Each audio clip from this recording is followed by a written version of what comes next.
Dans mon travail d'artiste, j'ai 3 préoccupations. D'abord, j'aime qu'il y ait vraiment une bonne composition, que les choses soient bien placées sur la toile, pour que l'œil ne parte pas sur un côté, qu'on ne descende pas dans un coin, mais qu'on revient au milieu du tableau. La deuxième chose, c'est la perspective. Et la perspective, c'est parce que, enfant, je voulais toujours être architecte. Je n'ai pas pu arriver à réussir à être architecte parce que c'était un métier d'homme à ce moment-là. Et il aurait fallu aller dans le lycée des garçons pour apprendre la géométrie, les techniques et le dessin géométrique, pardon. Alors, je me suis satisfaite à faire un peu la peinture. J'ai suivi des cours aux Beaux-Arts à Belfast pour le dessin. Et après, j'ai commencé à faire la peinture à l'huile. Et il y a plus de 40 ans de ça. Alors, c'est pas que depuis hier que je peins, mais il y a des moments où j'ai peigné un peu moins et d'autres où je peins plus. Alors, en ce moment, je peins beaucoup.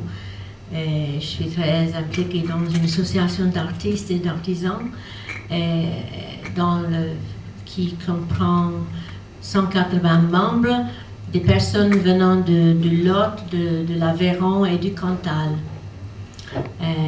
Alors, comme j'ai dit, comme déjà Chris a dit, René va parler un peu de l'origine du clair-obscur, de cette technique de peinture.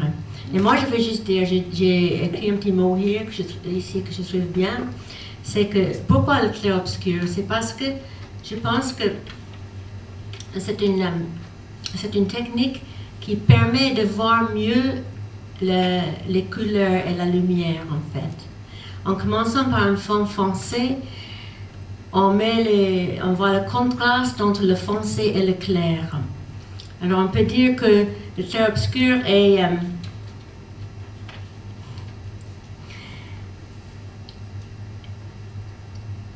ça aide à faire ressortir l'essentiel du thème du tableau. Ça aide à ressortir la lumière parce que il y a le foncé, alors la lumière est plus accentuée. Et la lumière est parfois discrète. Par exemple, je vais juste regarder, on va regarder le tableau de l'annonce de l'ange à Joseph que René va tenir. La lumière est très, très discrète, c'est une simple bougie qui allume la scène. Mais dans ce tableau, c'est Georges de la Tour qui a fait l'original de ce tableau. Moi, j'ai fait une copie à moi, c'est ma représentation de son tableau. Et vous voyez que la lumière est dirigée, même si c'est une simple bougie, une petite lumière, c'est dirigé vers ce que le tableau veut dire. Et c'est le message qui passe entre l'ange et Joseph. Parce que dans ce tableau, ça représente l'annonce de l'ange à Joseph. Quand Joseph a été visité par un ange dans ses rêves, qui lui expliquait que, en fait, Marie, elle attendait un bébé, mais que ce n'était pas un bébé qui doit craindre, c'est un bébé qui venait de Dieu lui-même. Et alors, moi, je pense que Joseph était un homme très honorable parce qu'il a cru. Et c'était pas évident de croire une telle chose à cette époque-là. Mais il a cru et il a pris Marie pour sa femme. Alors, ce tableau, pour moi, c'est très précieux. Et c'est la lumière qui fait traverser le message de l'ange à Joseph. Et le bras, c'est l'instrument qui cache un peu la lumière, mais qui le dirige vers Joseph. Merci René. Quand il s'agit de nature morte, ça pourrait être juste un objet très simple, un objet ordinaire qui est mis en valeur. Et ici, c'est le partage d'une orange. C'est les segments, les sections de l'orange qui sont partagées, ouvertes. Et c'est un tableau à moi qui est fait pour montrer un peu le partage qui est possible et l'ouverture vers ceux qui nous entourent. Et voilà, alors après, il y a C'est une chose, la lumière qui est dirigée vers ce qui est important dans le tableau, soit l'objet, soit la pensée, mais il y a encore plus profondément, il y a ce contraste saisi parfois un moment de compréhension ou la raison d'être du tableau peut-être, mais un moment vraiment de compréhension. Et je vais parler un petit peu de Simeon, le tableau de Simeon, quand Marie arrive au temple avec le bébé Jésus. Et Simeon, il a déjà eu la promesse de Dieu qu'il allait voir l'enfant qui apporterait la lumière, le Fils de Dieu. Et c'est le moment, je pense que c'est le moment où il dit ce que j'ai écrit dans le coin, qui est une citation de l'évangile de Luc. Je n'arrive pas à lire d'ici. Simeon prit l'enfant dans ses bras et loua Dieu en disant: Maintenant, Seigneur, laisse ton serviteur s'en aller en paix, car mes yeux ont vu le Sauveur qui vient de toi. Il est la lumière pour éclairer les nations. Et c'est l'évangéliste Luc qui écrit cette phrase. Et je crois que c'est le moment où il a reconnu qu'en fait, c'est cet enfant qui était la promesse de Dieu. Et juste pour finir, le festin de Balthazar, c'est un tableau très dramatique, d'une scène très dramatique qui s'est passée dans le temps des Chaldéens, c'est il y a très longtemps.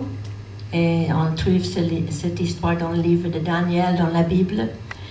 Et Balthazar avait pensé qu'il était plus fort que Dieu, presque. Et puis il avait pensé qu'il était une grande personne et que personne ne pourrait être plus grand que lui. Mais en fait, cette main mystérieuse est venue écrire sur le mur pour dire que, en fin de compte, il pesait très léger et que ses jours étaient comptés et que son royaume en plus serait divisé et partagé entre les Mèdes et les Perses. Alors, c'était la fin de la fête, je pense, parce que les gens, ils sont tous vraiment éblouis par la lumière et ils ont peur. On voit ça dans le tableau. C'est Rembrandt qui a fait l'original de ce tableau. Vous verrez l'original ce soir sur l'écran et aussi mon tableau qui représente la même chose. Alors René va parler d'autres tableaux ce soir, surtout les tableaux de Caravage, le Caravage que j'aime beaucoup. Et même si c'était un homme qui a une vie assez compliquée, c'était un homme aussi qui avait beaucoup de questions. Et j'aime bien la façon dont il représente les choses parce que lui, il est vraiment capitaine pour faire passer un moment de réalisation. Il y a le tableau qu'on va montrer qui est la route d'Emmaüs, par exemple, quand les apôtres rencontrent ce voyageur et puis ils sont autour de la table. Et c'est le moment où ils reconnaissent qu'en fait, celui qui est à table avec eux, ce n'est pas seulement un simple voyageur qu'ils ont rencontré sur la route, mais c'est en fait Jésus-Christ ressuscité. Et ils sont vraiment dans l'étonnement. Vous verrez sur le tableau. Je n'ai pas fait ce tableau et je n'ai pas un exemple ici, mais René lui montrera ça sur l'écran. Aussi un autre où Thomas qui doutait et met sa main dans la blessure de Jésus. Et c'est là où je suis sûre que Thomas a crié « Mon Seigneur et mon Dieu ». Le titre que nous avons donné à cette présentation, c'est « Lumière dans l'obscurité » et c'est un voyage en fait dans le clair-obscur.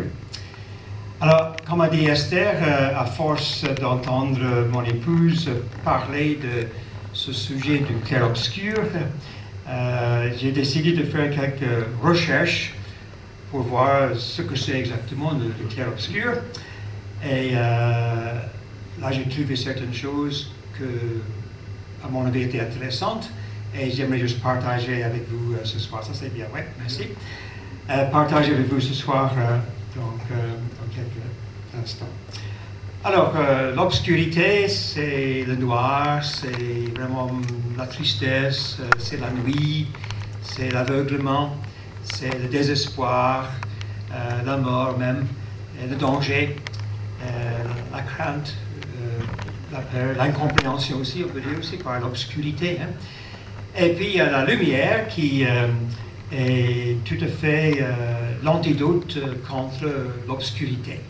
Alors quand on fait briller une lumière dans les ténèbres, ça change tout. Hein. Alors la lumière nous aide à voir clair.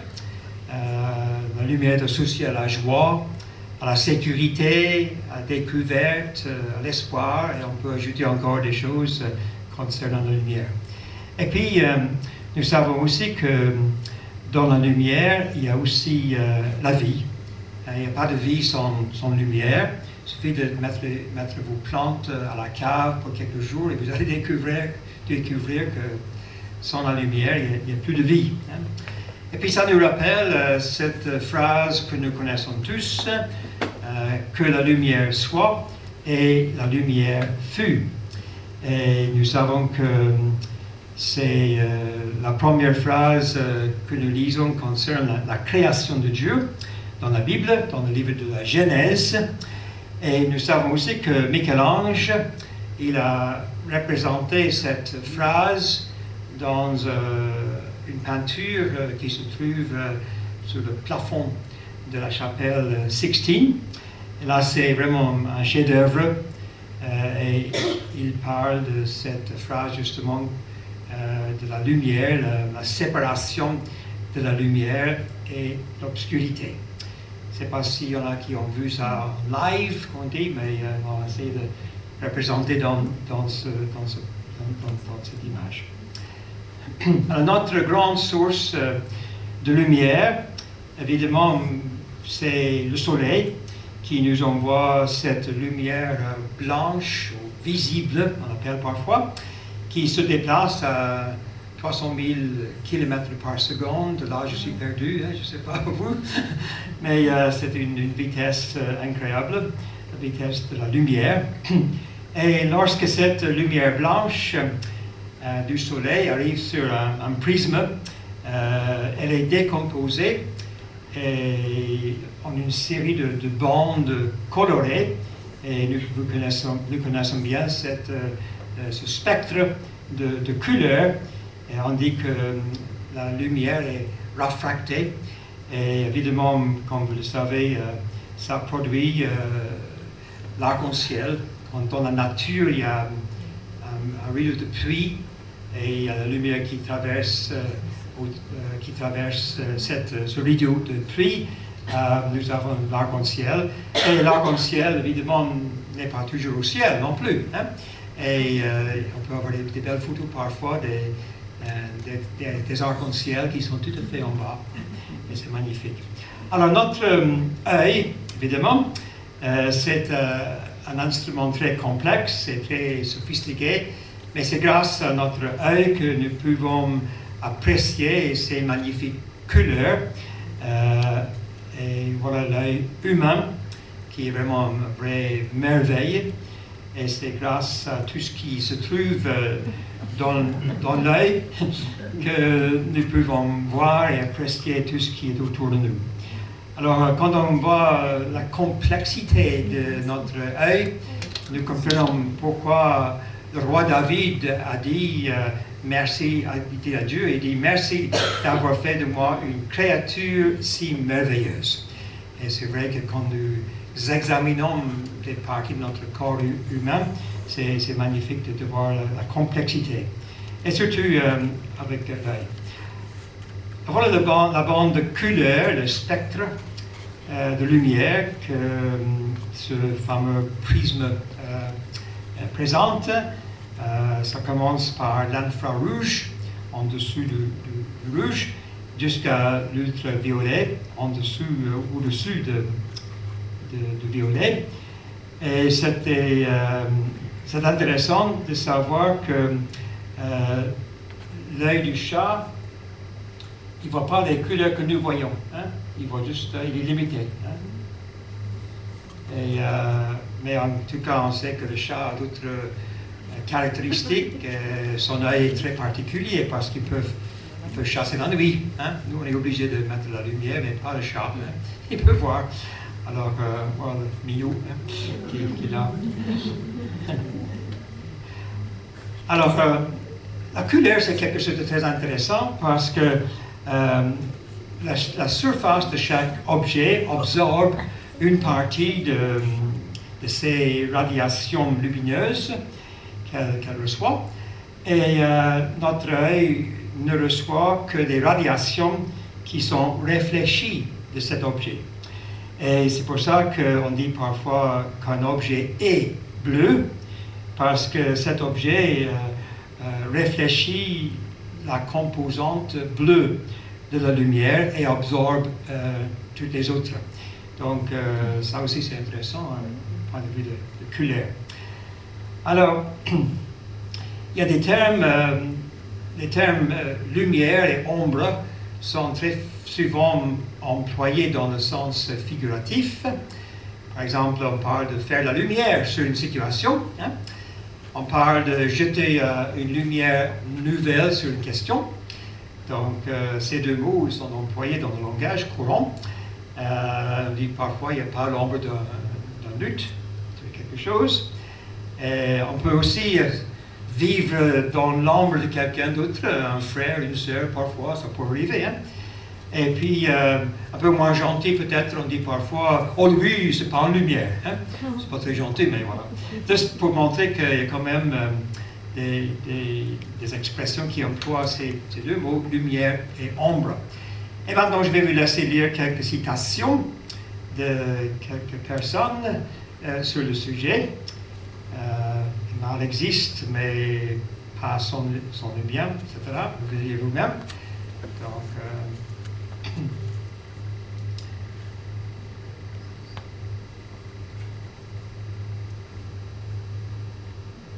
je vous laisse lire, comme ça je repose ma voix.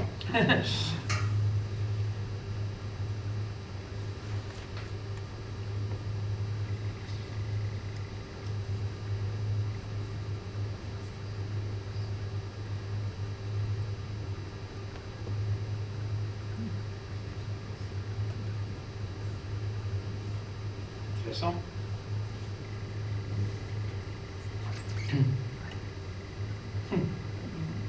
Ça c'est pas mal.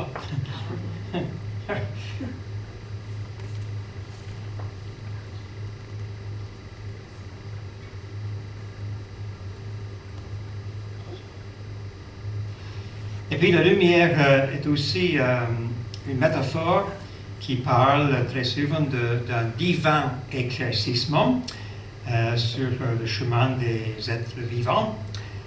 C'est le roi David qui a dit dans le psaume 119, « Ta parole est une lampe à mes pieds et une lumière sur mon sentier. » Et Esther a fait un tableau pour représenter un peu cela. Et là, elle a mis le verset ici, hein, cette Bible ouverte qui est la parole de Dieu, hein, et qui peut nous guider, nous éclairer sur notre chemin. Alors, vous savez que depuis des siècles, le contraste entre lumière et obscurité a été le sujet de bien des livres, de poésie, même des chansons. Et c'est un contraste qui est souvent employé pour décrire des circonstances et même parfois pour décrire des gens. Par exemple, on entend très souvent l'expression « c'est le jour et la nuit hein? ». Et voilà une belle photo que je n'ai pas prise. Hein? Vous pouvez imaginer, il faut être un peu plus haut pour le prendre. Et donc, c'est la France moitié éclairée là. Hein? Et parfois, les gens qui ne sont pas très compatibles, hein, disent c'est le jour et la nuit. Hein? Alors, il y a des enfants de CE2 qui ont écrit un petit poème sur le sujet et je vais vous laisser lire ce petit poème que je trouve magnifique, hein, écrit par des enfants.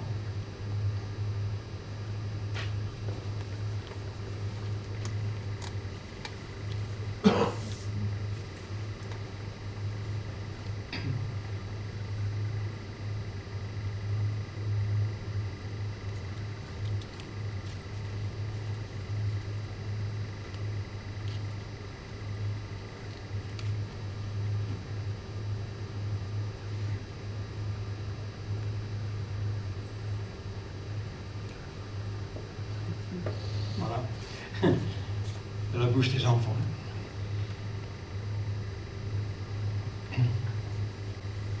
Alors, maintenant, on va passer un petit peu dans le monde de l'art, parce que dans le monde de l'art, il y a bien des artistes qui ont employé ce contraste dans leurs œuvres par cette technique que nous appelons le clair-obscur. Et aussi dans la photographie, c'est que il y a un photographe parmi nous ce soir, au moins un. Et dans la photographie aussi, on utilise cette technique du clair-obscur. Et voilà un exemple parmi d'autres. Voilà le visage moitié éclairé là un petit peu, le contraste avec l'arrière-plan qui est foncé. Même pour l'extérieur, voilà Venise en clair-obscur, c'est un peu un effet magnifique.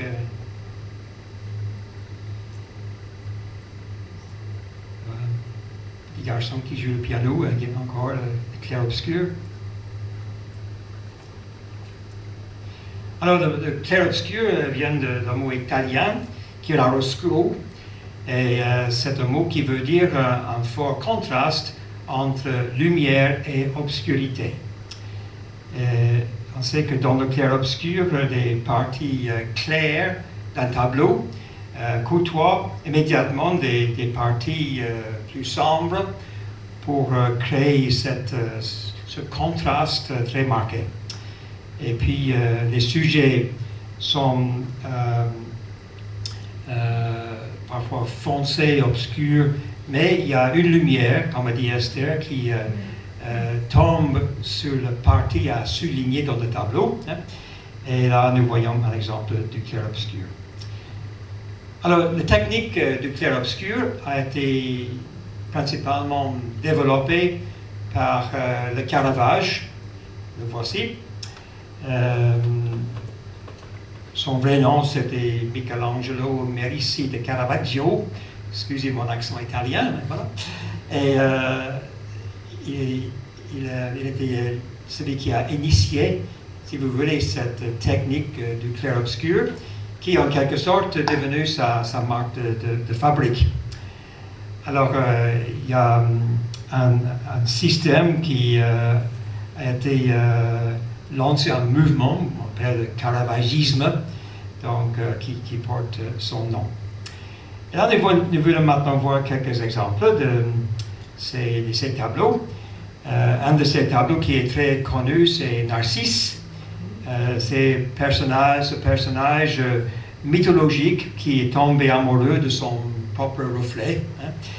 Et son nom décrit toujours des gens qui prennent plaisir à s'occuper d'eux-mêmes. On parle parfois du narcissisme. Hein.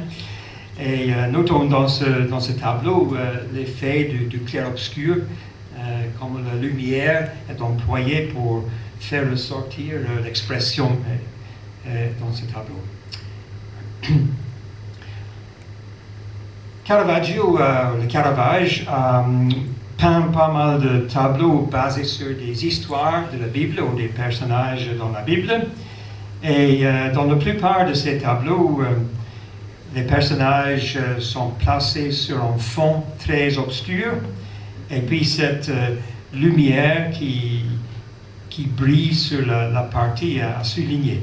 Ici, par exemple, nous avons Thomas qui doutait. On connaît l'histoire de Thomas. Quand Jésus est ressuscité, il s'est montré à ses disciples, mais Thomas n'était pas là. Alors, prochaine fois, une semaine plus tard, Jésus s'est révélé de nouveau à ses disciples, et Thomas était là, il était invité à mettre son doigt dans la blessure du Christ. Et puis, voilà, c'était le moment de découverte pour Thomas. Et le clair-obscur est employé pour montrer ce moment de découverte. Le Caravage était quelqu'un qui avait pas mal de questions. Et je pense que c'est pour ça qu'il aimait bien Thomas qui doutait, qui avait des questions.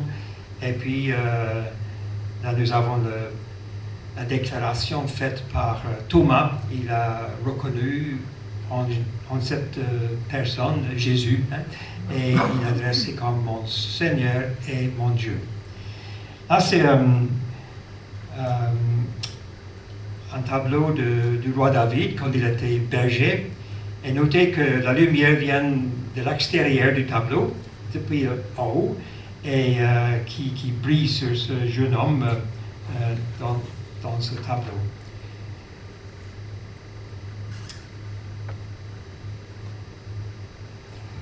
Alors, le Caravage a un petit peu choqué les gens parce que jusque-là, les apôtres étaient un petit peu dessinés comme des gens presque pas humains. Et lui, il a osé faire des tableaux des apôtres comme des hommes, des hommes comme nous. Hein. Et il a fait ces 3 tableaux sur Matthieu, Saint Matthieu. Et là, nous voyons, par exemple, l'appel de Matthieu. Et on voit les disciples sont représentés comme des gens de l'époque, quoi. Et ensuite, ça c'est le deuxième, qui est l'inspiration de Matthieu. Non, ça c'est l'appel toujours, pardon. C'est un détail de ce premier tableau. Ensuite, l'inspiration, il représente son inspiration par un ange qui descend là. Et, voilà. Et puis, le troisième, c'est le martyr de Matthieu. Et là, c'est un tableau très dramatique et clair-obscur, est encore employé pour souligner les détails dans ce tableau très dramatique. Alors, voici un tableau très intéressant, aussi par Caravage, l'arrestation du Christ. Et dans ce tableau, on voit le regard de Jésus, hein, c'est la tristesse, mais en même temps, il accepte ce qui lui arrive. Hein. Et puis, nous voyons Judas qui a trahi Jésus par un baiser, et comme ça, il montrait aux soldats lequel il fallait arrêter. Hein. Mais ce qui est intéressant dans ce tableau, c'est que le jeune homme ici, qui tient la lanterne, est en fait l'artiste lui-même. Et ça c'est intéressant parce que lui, il s'est placé dans le tableau, et je pense qu'il a dû se rendre compte que si Jésus était là, arrêté, crucifié et tout, c'était à cause de nous. Hein. Donc il s'est mis dans le tableau, et je pense que pour chacun de nous ce soir, nous recevons le défi aussi de reconnaître que c'est à cause de nos fautes, hein, que Jésus a dû passer par là. Et là, c'est le Caravage qui s'est mis dans le tableau. Esther a parlé de ce tableau aussi. C'est le souper à Emmaüs. C'est les amis qui marchaient sur le chemin. Et puis, Jésus est venu, mais ils n'ont pas reconnu. Et puis, après, quand il a soupé avec eux, il a remercié Dieu, et là, ils ont reconnu que c'était ce Jésus. Et là encore, le clair-obscur est employé pour montrer les visages étonnés un petit peu, et l'aubergiste qui est là, hein, qui est aussi étonné que les autres. Là, c'est la conversion de l'apôtre Paul. Il s'appelait Saul à l'époque. Et lui, il était en train de persécuter les chrétiens. Il pensait bien faire. Et puis sur la route de Damas, un jour, il a été arrêté par le Seigneur, et il a vu une grande lumière qui a brillé. Il dit d'abord, j'ai vu une lumière, et puis deuxième fois qu'il raconte, il dit, j'ai vu une lumière, une très forte lumière, et puis après il dit, j'ai vu en fait une lumière dont l'éclat dépassait celui du soleil. Ce n'est pas qu'il venait de Marseille, et vous l'exagérez, pas du tout, mais c'est parce qu'avec la vie chrétienne, il a découvert que c'était plus beau chaque jour. Hein. Il avait plus d'épanouissement, et donc il a parlé, il avait une plus grande appréciation, je pense, de l'intensité de cet éclairage, cette lumière qui a brillé sur lui. Et c'est pour ça que dans ses écrits, l'apôtre Paul, il parle de la lumière glorieuse de l'Évangile, de cette bonne nouvelle. Alors, nous passons maintenant à un autre. C'est vrai que c'est le Caravage qui est considéré comme celui qui a introduit le clair-obscur, mais il faut dire que bien avant lui, Léonard de Vinci, qui était un homme de beaucoup de talent, il avait déjà expérimenté pas mal dans le domaine de la lumière. En fait, il a fait bien des études dans ce sujet, les ombres et les lumières. C'était une des études qu'il a faites. Et dans ses études, il a découvert beaucoup de choses sur la lumière et aussi sur les ombres. Et on sait que dans son travail scientifique et aussi dans son travail d'artiste, souvent on parle des lumières et des ombres. En fait, il était très passionné par la lumière et très intéressé par la lumière cendrée et il cherchait à comprendre l'origine, comment ça arrive. Vous regardez la lune par exemple ce soir, s'il n'y a pas de nuages, et vous allez voir un petit peu cette lumière cendrée qui fascinait vraiment Léonard. Alors, bon, le petit schéma, on ne va pas prendre le temps ce soir pour l'analyser, mais c'est juste pour expliquer ce que Léonard de Vinci avait trouvé il y a bien des années. Hein. Et il n'avait pas les instruments que nous avons aujourd'hui, mais voilà une belle photo de cette lumière cendrée qui reflétait sur la surface de la Lune. Voilà, vous avez vu ça peut-être en certaines occasions. Et voilà le monsieur lui-même, et puis le schéma qu'il a fait à son époque. Il a aussi utilisé beaucoup la caméra obscura, et c'est un petit peu ces recherches qui ont influencé des gens comme Rembrandt, comme Vermeer, ou comme le Caravage, justement, qui a introduit ce système. Alors, on parle aussi de sfumato de Léonard de Vinci, et on dit souvent que c'était justement le précurseur du clair-obscur. Et là, il a décrit cette technique qu'il a employée comme quelque chose de vaporeux. Voilà. Et nous savons que c'était un petit peu sans ligne ni contour à la façon de la fumée. Hein. Et ça, c'est une technique qu'il a développée avant le clair-obscur.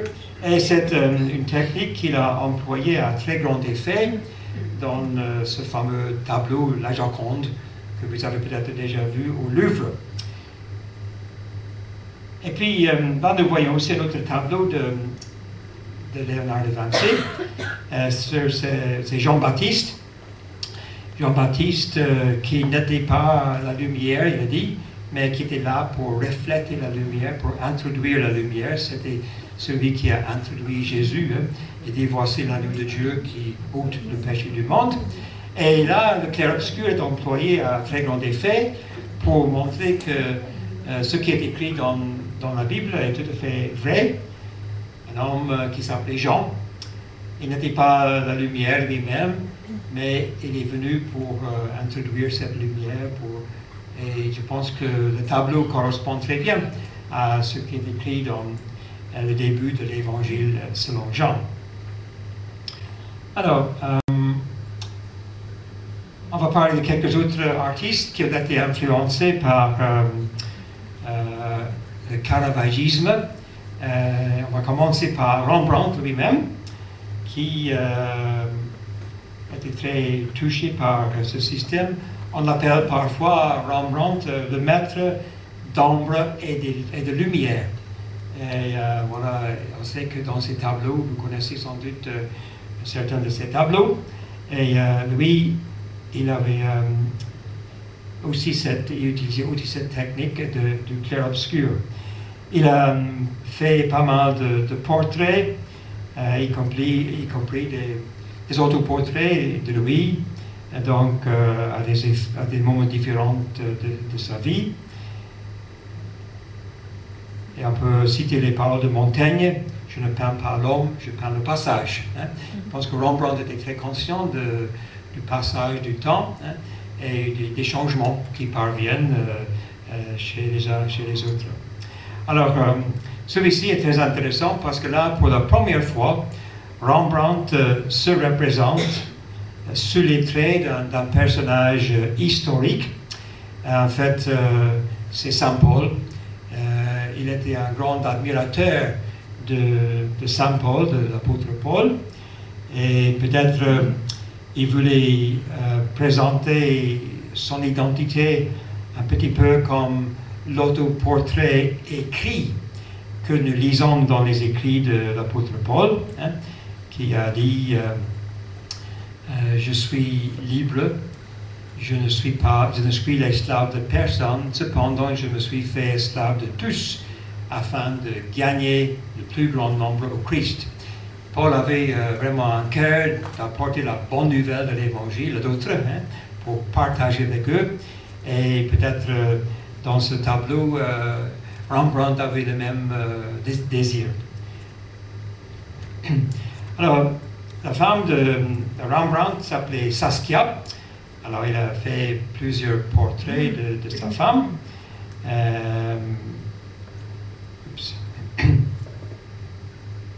Encore avec Saskia, avec une fleur. On voit presque pas la fleur qui est là, mais elle est là. Hein? Oups. Et puis, il a fait ce tableau, c'est Saskia et Rembrandt, et c'est pour représenter le fils prodigue, l'enfant qui a dépensé tout son argent qu'il a obtenu de son père. Il a gaspillé, on connaît l'histoire sans doute.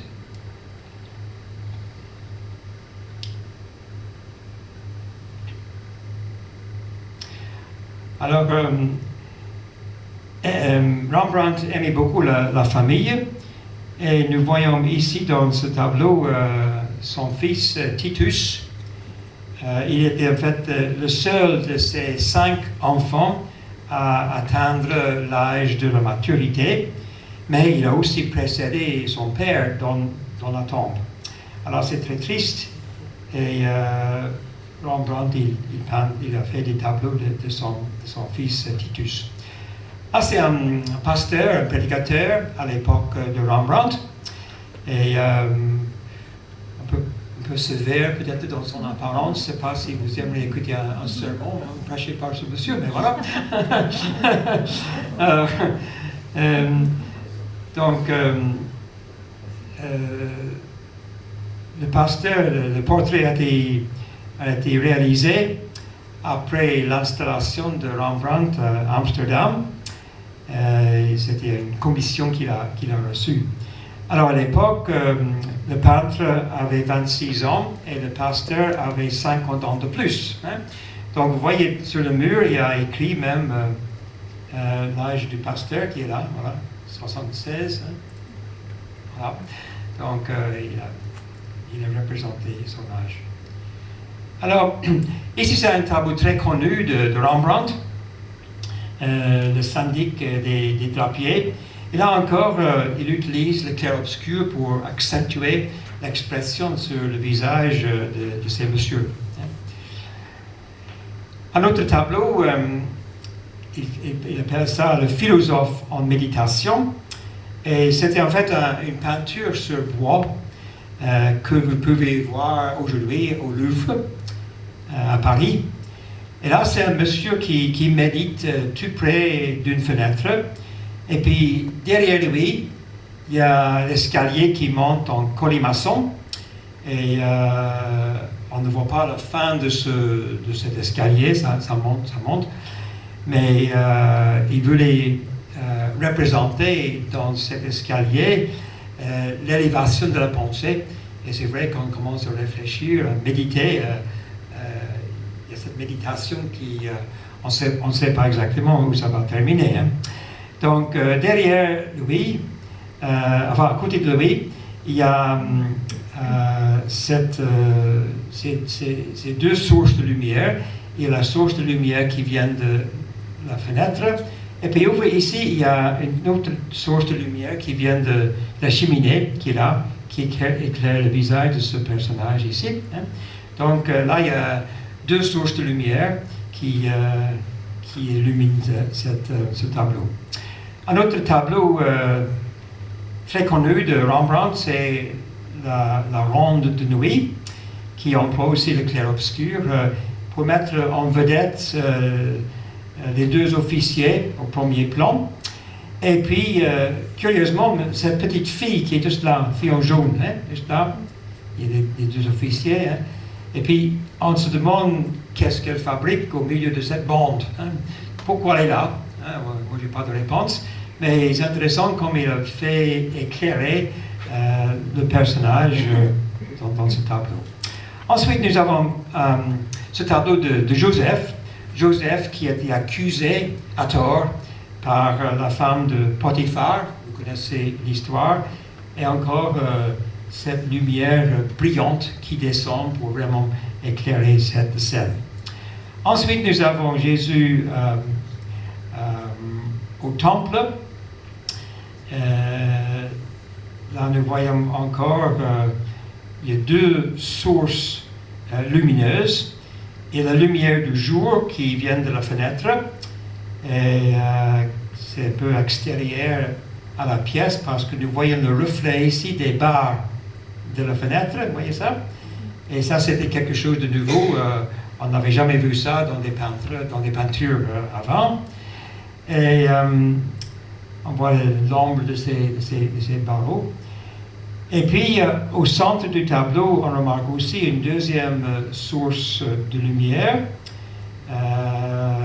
les halos autour de la tête du petit bébé Jésus, hein, qui est là. Ça, c'est une deuxième source de lumière dans ce tableau. Et je pense que Rembrandt voulait encore souligner qui était ce bébé. Hein. C'est lui qui est la lumière du monde. Hein. Et il avait sa façon de présenter dans son tableau ce petit bébé, très petit, et voilà, c'est lui qui est venu pour apporter la lumière aux hommes.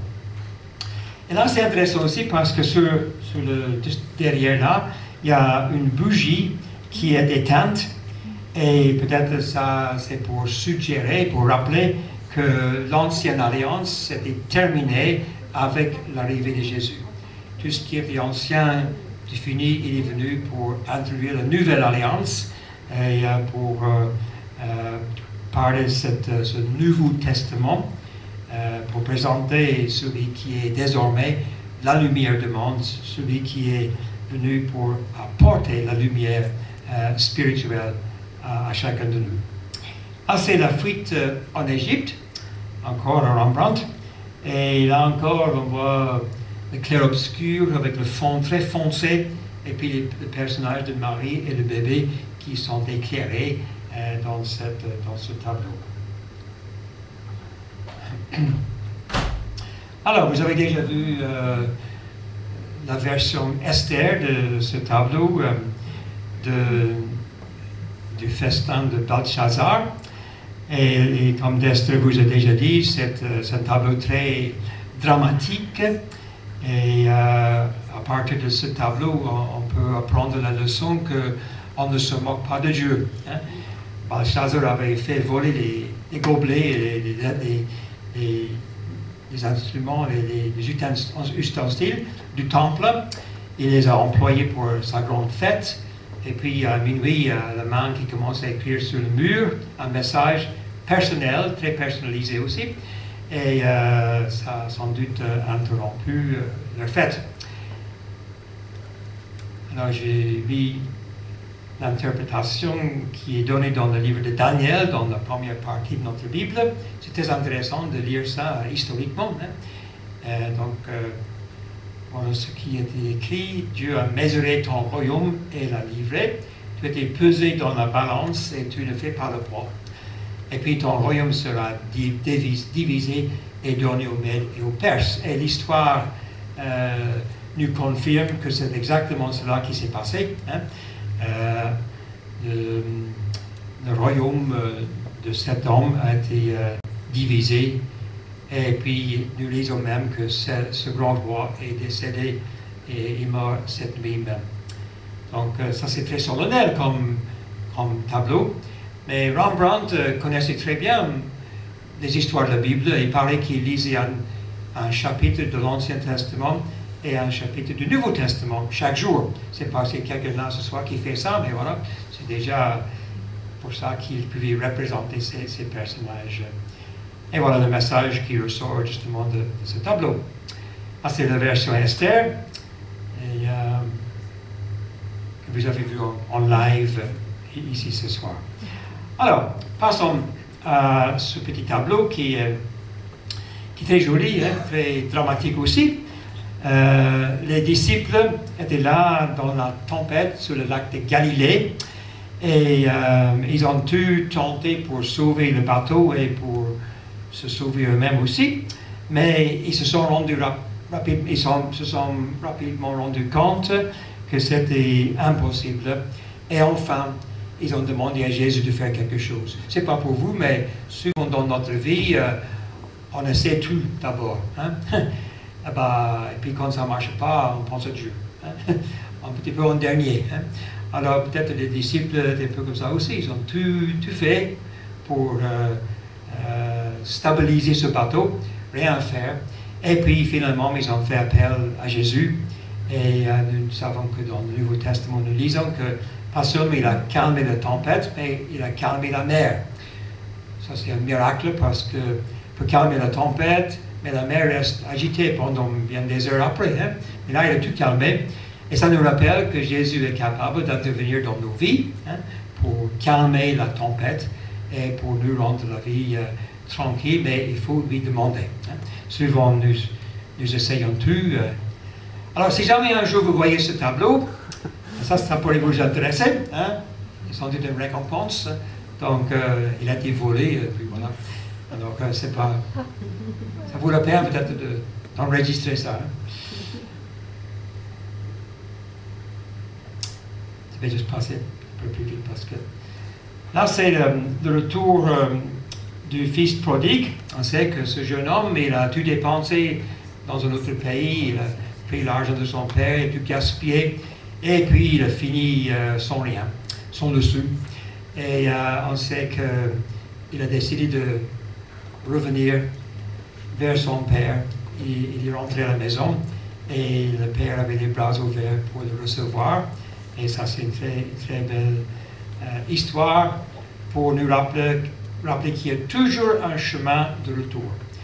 Parfois, dans notre vie, on laisse tomber des valeurs, parfois des choses, et puis on n'est pas vraiment à l'aise. Et puis, il y a toujours un chemin de retour. Et comme Rembrandt a représenté le fils prodigue qui revient à son père, c'est un petit message pour nous tous qu'on peut toujours revenir et reprendre le chemin. Ça, c'est l'apôtre Pierre en prison. Et vous notez là, à côté, les clés qui sont très souvent associées à Pierre, à Saint-Pierre. Donc là, c'est un tableau, encore, le clair-obscur qui tombe sur le visage de cet apôtre et qui fait ressortir sa peine. L'apôtre Paul a son bureau aussi un tableau ici ce soir. Vous pouvez regarder de plus près.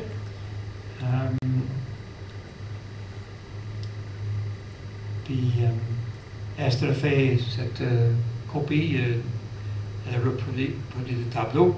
Puis elle a mis un verset qui est là, justement parce que quelqu'un a dit un jour, mais c'est intéressant, il est là en train de réfléchir, mais qu'est-ce que je pourrais bien écrire hein? Et puis Esther dit, mais voilà, c'est ce qui est écrit dans ces lettres, par l'apôtre de Jésus-Christ, par la volonté de Dieu, pour annoncer la promesse de la vie qui est en Jésus-Christ. Et c'était l'apôtre Paul vivait pour ça, hein, pour annoncer la bonne nouvelle à d'autres. Alors là, c'est un tableau très dramatique, la descente de la croix. Et c'est un vrai chef-d'œuvre de Rembrandt, celui-là. En fait, il a fait plusieurs tableaux sur ce thème, la descente de Jésus. Et à chaque fois, il utilise le clair-obscur pour accentuer un peu le drame de cette occasion. Alors, il est intéressant de noter dans ce détail que Le jeune homme qui est là en train de descendre le corps de Jésus est en fait Rembrandt lui-même. Donc encore une fois, il s'est mis dans le tableau, hein, et lui aussi il a dû comprendre que si Jésus était là, c'était à cause de chacun de nous. Oh, pardon, j'ai fait ça là. Voilà.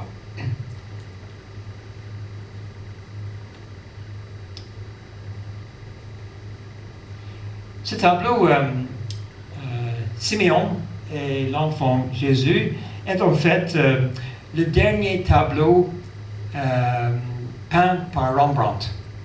Et le tableau est resté inachevé. Il n'a pas eu le temps pour terminer ce tableau parce qu'il est décédé, en fait. Mais c'est un bon choix de tableau pour le dernier, quand même. Hein.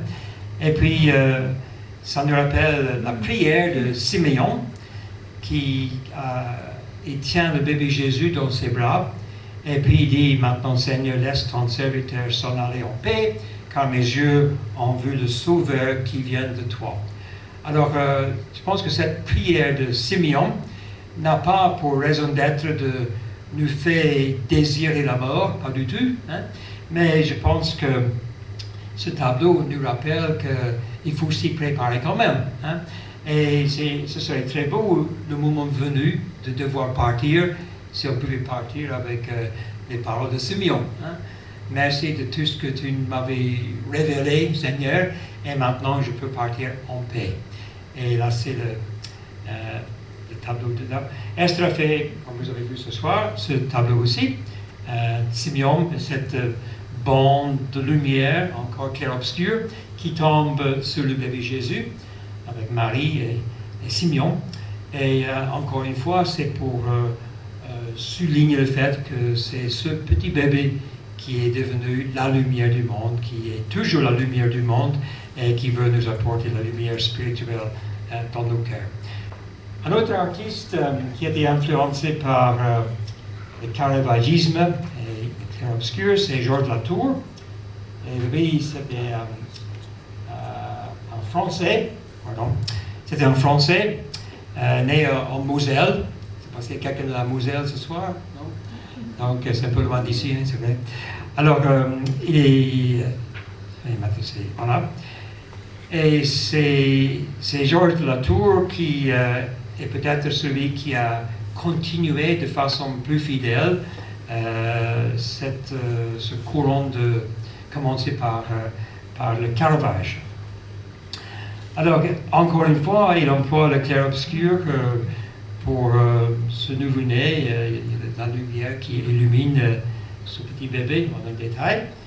La lumière est cachée, comme très souvent dans le clair-obscur, la lumière est cachée derrière un objet. Là, c'est la main de ce personnage. Et là, on ne voit pas le bougie, juste un petit peu là. Mais ça, c'est la source de lumière qui tombe. Et ça, c'est très typique, justement, de cette technique du clair-obscur.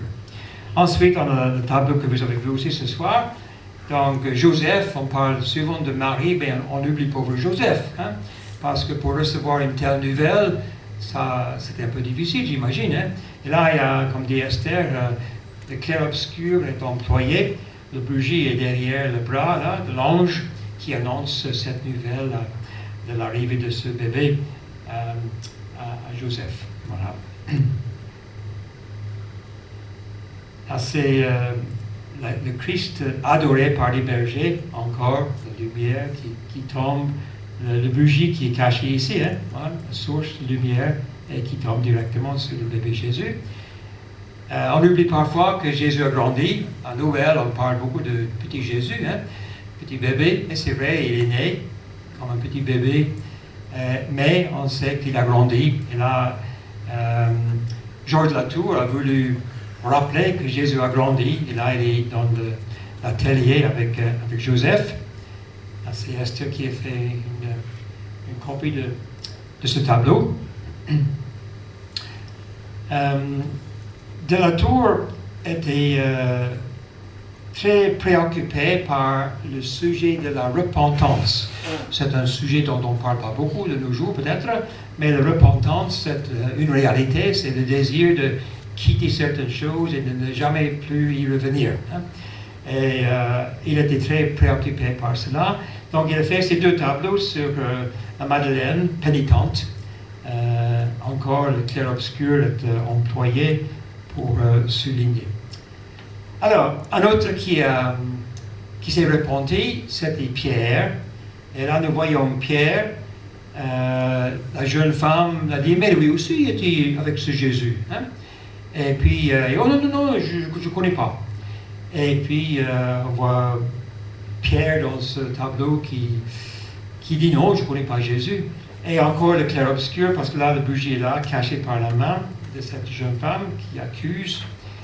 Et nous savons que Pierre, quand même, il s'est repenti, il s'est rendu compte de ce qu'il a fait. Et Georges Latour a fait deux tableaux différents de la repentance de Pierre. Et nous savons que Pierre a été pardonné à chaque fois que quelqu'un demande pardon de Dieu, il le reçoit. Dieu est comme ça. Et dans son grand amour, il pardonne. Et quand Jésus est ressuscité, il a dit aux femmes, allez dire aux disciples et à Pierre. C'est beau ça.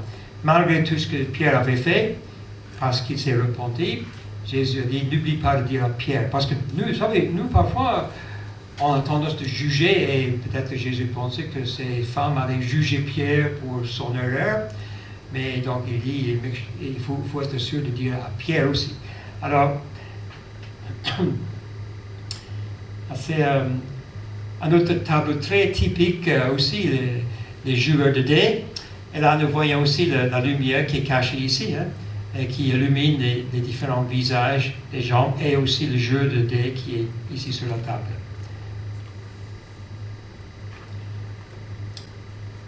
Je passe maintenant à un autre artiste, Gerard van Honthorst, et lui était aussi très influencé par le clair-obscur. C'est un peintre hollandais du XVIIe siècle. Et on va regarder quelques-uns de ces tableaux. Donc là, un joli tableau, le joyeux violoniste, et on voit la joie dans le visage de cet homme, justement parce qu'il y a la lumière qui descend et qui tombe sur son visage joyeux et aussi sur son instrument de musique. Donc on voit le lien entre l'instrument et la joie sur le visage de ce personnage. Ensuite, il a fait la joueuse de guitare, donc, qui est encore pleine lumière avec un fond très, très foncé, encore pour faire ressortir le personnage dans le tableau. Ça, c'est un des rares natures mortes peint par Honthorst. Il a fait juste très peu dans ce domaine, plutôt des personnages qu'il a peints. Par exemple, ici, l'arracheur de dents, assez dramatique, je trouve. Hein? Mais là, vous voyez l'emploi de la lumière qui est cachée encore derrière la main de ce personnage ici. Hein? Cette lumière qui fait ressortir l'expression sur le visage des spectateurs qui ont l'air un peu amusés, hein, on peut dire. Et puis le pauvre patient hein, qui est là, à qui on arrache. Alors vous voyez, on peut utiliser donc la lumière pour faire ressortir les détails qu'on veut d'un tableau. Honthorst, il a aussi peint pas mal de tableaux sur la Bible. Et là, nous avons de nouveau le fils prodigue dans la taverne qui dépense son argent, qui gaspille tout. Et puis, vous connaissez l'histoire concernant ce jeune homme. C'est une histoire qui se répète très souvent, malheureusement. Hein. Quand on a des sous, on a beaucoup d'amis. Quand il n'y a plus de sous, il n'y a plus d'amis. Hein. Alors, vous pouvez dire amen si vous voulez, parce que je pense que c'est une réalité dans la vie, malheureusement. Hein. Et c'est une histoire qui se répète souvent. Mais aussi, comme beaucoup, il a peint des images de la nativité, comme là, et encore cette lumière brillante sur le bébé Jésus, la lumière du monde, encore une autre, l'adoration des bergers. encore la lumière l'enfant Jésus est là, et puis Joseph qui travaille, on voit la lumière qui tombe, qui montre le visage, et les autres sont à l'ombre. Ce tableau est très intéressant, et il y a une copie qui est derrière, et vous pouvez le regarder plus tard. Et là, c'est Jésus devant le grand prêtre. Et encore une fois, on note sur le visage de Jésus ce regard résigné, hein, et le regard méchant sur le visage du grand prêtre qui l'accuse, hein, à tort. Et là, c'est le tableau d'Esther qui est derrière. Là, vous pouvez regarder ça après, hein, en quelques instants. Alors, Esther, on parle de son tableau, elle dit c'est l'humilité divine face à l'orgueil mesquin. Et c'est tout à fait ça. Et elle a mis du temps pour arriver à avoir le visage de Jésus avec ce look, si vous voulez, c'est l'apparence qui transmet le fait que Jésus était là, il était prêt à souffrir, à mourir même s'il n'était pas coupable de rien. Mais c'était pour chacun de nous qui voulait payer le prix de nos fautes. Je vais juste passer encore parce que le temps passe. Alors, on va revenir juste maintenant à celui qui a initié cette technique du clair-obscur, la conversion de Paul par le Caravage.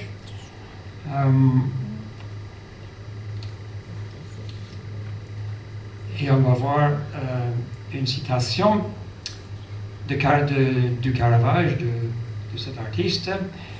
Comme la lumière physique brille dans l'obscurité physique, la lumière spirituelle brille dans l'obscurité spirituelle. Alors voilà un artiste qui voyait dans ses œuvres beaucoup plus que juste un tableau, hein. Il voyait une façon de faire transmettre un message, hein, et voilà ce qu'il a dit concernant ces tableaux. Alors il dit le monde terrestre est plongé dans l'obscurité et l'intrusion divine se signale par la lumière. Et donc il a compris, je pense, que notre seul espoir d'être éclairé spirituellement, ça vient de Dieu, hein. Et il fait briller dans le cœur de ceux qui demandent cette lumière puissante, divine, hein. Et au travers de ces tableaux, il voulait dire cela. Et puis, ça nous rappelle justement les paroles de Jésus qui a dit « Je suis la lumière du monde, celui qui me suit ne marchera plus dans les ténèbres, mais il aura la lumière de la vie. » Et voilà le message que le Caravage voulait faire passer aussi, hein, dans ces tableaux. Alors, notre dernier artiste pour ce soir, c'est en anglais, hein. Alors, il y a quelques Anglais ici ce soir, donc c'est pas juste pour eux qu'on fait ça, hein. Mais il s'appelait Holman Hunt. Là, c'est difficile pour les Français avec les deux H, hein. Holman Hunt. Et cet artiste a fait plusieurs tableaux, mais le tableau le plus connu, je pense, de cet artiste, qui était pré-raphaélite, mais très influencé par le clair-obscur, le tableau le plus connu de cet artiste, c'est ce tableau qui a comme titre « La lumière du monde ». Et là, ça montre Jésus devant une porte bien fermée, et Jésus qui frappe à cette porte. Il est la lumière du monde, il a sa lanterne avec lui. Donc, encore une fois, dans ce tableau, l'artiste fait un lien entre la technique du clair-obscur et le sens spirituel. Et il y a tout un certain nombre de choses qu'on pourrait souligner dans ce fameux tableau, qui a été souvent appelé un sermon encadré. Et quand on regarde ce tableau, on voit déjà Jésus qui frappe à la porte. Et il ne frappe pas avec la poignée fermée, la main fermée, mais la main moitié ouverte. Vous voyez ça? Quand je veux entrer en précipitation chez quelqu'un, j'ai tendance à frapper comme ça. Hein? Mais si j'invite la personne à ouvrir la porte, je tape doucement, la main à moitié ouverte, et c'est ce que Jésus fait dans le tableau. L'artiste voulait souligner que Jésus ne va pas forcer une entrée dans notre vie, mais il nous invite tout gentiment à ouvrir notre porte pour le faire entrer. Et notez aussi que la porte est fermée et est restée fermée pendant un certain temps parce que il y a devant la porte des ronces et tout, hein. Donc c'est une porte qui n'a pas été ouverte depuis longtemps. Et lui, il dit la porte fermée représente le cœur humain qui ne s'ouvre pas toujours facilement. Les ronces symbolisent la négligence, l'indifférence. Et puis il y a même du fruit par terre qui n'a pas été ramassé et personne ne s'est occupé. Donc voilà ce que l'artiste a dit concernant son tableau. Esther a décidé de faire une copie de ce tableau, vous pouvez le voir derrière là aussi, sur le stand. Et dans sa copie du tableau, elle a cité le passage de la Bible qui a inspiré Holman Hunt à faire ce tableau. Et voilà le verset, voici je me tiens à la porte et je frappe. Si quelqu'un entend ma voix et ouvre la porte, j'entrerai chez lui, je souperai avec lui et lui avec moi. Ça c'est une invitation qui se trouve dans le dernier livre de notre Bible et qui nous rappelle que Jésus est là, il nous frappe, il nous invite à ouvrir notre porte pour le faire entrer.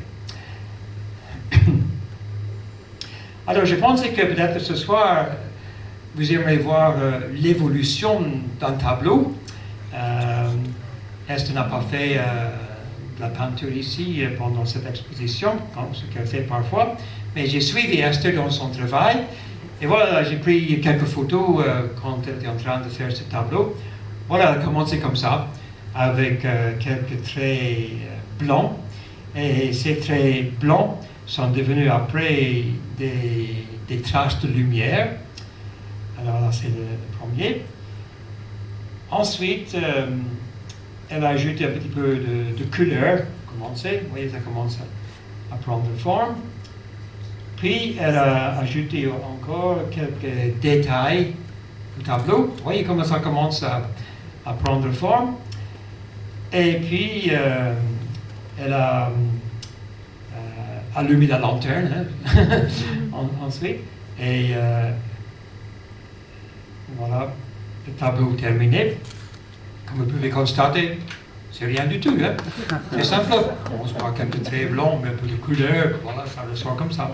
Elle a choisi de mettre sur son tableau le verset qui a inspiré cet artiste, Holman Hunt. Et voilà le tableau que vous pouvez voir dans la cathédrale de Saint-Paul à Londres, et qui est là. Alors, la lanterne est très intéressante aussi. C'est l'artiste lui-même qui a fabriqué cette lanterne. Et je vais juste vous montrer dans quelques minutes le schéma. Donc, il a fait un schéma pour sa lanterne. Et après, il a commencé à travailler, il a fabriqué la lanterne, toute une histoire, la fabrication. Mais ce qui est peut-être intéressant pour nous ce soir, c'est que cette lanterne qui a 7 faces, et vous savez le chiffre 7 dans la Bible, c'est la perfection. Hein? Je ne sais pas si vous voulez créer une lanterne parfaite ou pas, mais voilà. Et puis, chaque ouverture dans la lanterne est symbolique. Je vais juste vous montrer 2 ou 3 ce soir. Donc, on commence par cette ouverture-là. L'autre, c'est une étoile. Hein? Et il a dit ça représente l'étoile de Bethléem qui a guidé les mages qui sont venus voir le bébé Jésus. Donc, il a mis ça pour rappeler le début de l'histoire. Ensuite, on a les 3 étoiles de David qui sont là pour rappeler la royauté de Jésus parce que Jésus est né de la descendance du roi David, qui était roi d'Israël 1000 ans avant la naissance de Jésus. Et puis les prophètes, 700 ans avant la naissance de Jésus, les prophètes ont prophétisé concernant sa naissance. Ensuite, une des ouvertures, c'est aussi un silex. Silex, c'est dur, et ça rappelle la détermination. Et Holman Hunt voulait rappeler la détermination de Jésus, qui a été déterminé quand il est venu dans notre monde. Il était déterminé d'aller jusqu'au bout et de payer pour nos péchés en mourant sur la croix. Donc, chaque ouverture a une raison d'être. Et là, cette lanterne terminée, c'est intéressant de voir cela. Alors, Holman Hunt a aussi dit, comme j'ai déjà dit, je pense, dans le tableau, la lumière physique représente la lumière spirituelle. Et vous notez dans ce tableau, il y a deux sources de lumière. Il y a la lanterne, cette lumière qui vient de la lanterne. Et puis, il y a celle qui vient de Jésus, qui est la lumière du monde, justement. Donc, il y a les deux sources de lumière, ici et là. Et puis, il a dit, la lumière venant de la lanterne représente la conscience. Vous savez, on a tous une conscience. La conscience est troublée parfois quand on sait qu'on a fait quelque chose qu'il ne fallait pas faire. Et il y a quelque chose à l'intérieur de nous qui nous reprend. Et donc, il voulait dire que cette lumière venant de la lanterne est là pour nous éclairer quant à notre conscience, etc. Et puis, la lumière douce qui vient de Jésus, c'est la promesse du salut, du pardon, qu'on peut être pardonné. Mais il faut d'abord se rendre compte de ses péchés. Alors, la lumière ardente tombe sur cette porte bien fermée, sur l'errance, et voilà la lumière douce de la paix éclaire et le cœur de celui qui s'ouvre à lui et lui apporte le salut et le pardon. Et voilà ce qu'a dit Holman Hunt sur son tableau. Il voulait vraiment utiliser la technique du clair-obscur pour faire passer ce magnifique message. Alors, il y a une petite anecdote pour terminer. Holman Hunt avait des amis et il a décidé d'inviter ses amis à venir pour parler de son nouveau tableau. Donc, il a mis son tableau quelque part. Les amis sont venus. « Ah, c'est magnifique !» Et puis tout ça. Et puis il y avait un qui était un peu... Il voulait faire remarquer quelque chose. Donc il dit « Ah, mais tu as oublié de mettre la poignée sur la porte. » Qui a jamais vu une porte sans poignée? Et puis Holman Hunt a dit « Mon ami, ça c'est tout à fait le message de mon tableau. Parce que... voilà ce que dit l'ami. Allez dire, ça c'est tout à fait le message de mon tableau, parce que justement la poignée se trouve à l'intérieur. Alors il dit, c'est à chacun d'ouvrir sa porte. Personne d'autre ne peut ouvrir notre porte pour nous. Hein. C'est chacun de nous de faire ce pas personnel. Holman Hunt, au travers du clair-obscur, il voulait vraiment faire passer ce message. Cette lumière s'obtient, mais pas contre notre volonté. Nous avons besoin d'ouvrir la porte. Et voilà, pour terminer ce soir, on va prendre ce petit rappel avec nous et nous rappeler que c'est à chacun de nous d'ouvrir sa propre porte. Alors voilà, ici se termine notre petite soirée sur le clair-obscur. Donc, comme je dis, c'est beaucoup plus qu'une technique artistique, c'est vraiment aussi une façon de transmettre ce message, message philosophique, éthique, spirituel, selon les artistes et selon le message qu'ils désirent faire passer. Et puis, on sait qu'il y a bien des gens qui vivent dans l'obscurité, ils habitent à côté de vous peut-être, ils habitent dans votre rue, ils sont là, vous les côtoyer tous les jours peut-être et vivre dans l'obscurité, de la tristesse, de la déception, de la crainte, du découragement, etc. Alors je pense que chacun de nous, nous avons aussi la possibilité d'être un rayon de lumière pour quelqu'un d'autre. Et je pense que c'est bien de vivre notre vie aussi dans ce sens, comme ces artistes voulaient transmettre un message d'espoir, d'espérance. Nous aussi, une fois qu'on a reçu cette lumière du Seigneur, on peut transmettre ça à d'autres. Alors, je termine avec cela. Vous avez peut-être déjà entendu, et c'est l'abbé Pierre qui l'a dit, hein, et je pense qu'il a dit très vrai. Hein. Ça ne coûte rien de porter un petit peu de lumière chez nos voisins, chez ceux avec qui on travaille, à l'école par exemple, mais pour le transmettre cette lumière à d'autres, il faut évidemment l'avoir reçu pour nous-mêmes. Et c'est pour ça que nous terminons avec ce beau verset. Jésus dit, je suis la lumière du monde. Celui qui me suit ne marchera plus dans les ténèbres, mais il aura la lumière de la vie. Ça, c'est l'évangile de Saint Jean. Voilà. Merci beaucoup de votre attention.